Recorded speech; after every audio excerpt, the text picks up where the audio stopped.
There was a time when I believed that peace came from control. If I could just plan enough, prepare enough, protect enough, I would be safe. But life, as it always does, taught me a deeper truth. The wisdom of insecurity, as Alan Watts writes, is this: the very search for certainty is the root of our suffering. The more we cling to stability, the more fragile we feel. Because life is not a fixed thing. It is a flowing river. And the harder we try to hold it still, the more it slips through our fingers. In my early days at the monastery, I would worry often. Will I be a good monk? Will I understand these teachings? What if I fail? My mind would race toward tomorrow, toward 10 years from now, toward problems that didn't even exist yet.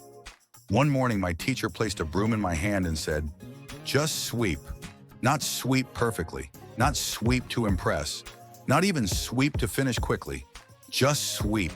And as I moved with the rhythm of the broom, I returned to the now, not yesterday, not tomorrow, but this breath, this movement, this moment.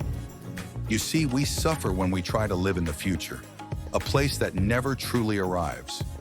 But when we come back to now, to this very heartbeat, we realize we are already safe.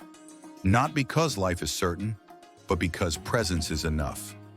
Insecurity isn't something to escape. It is something to embrace. Because it reminds us we are alive.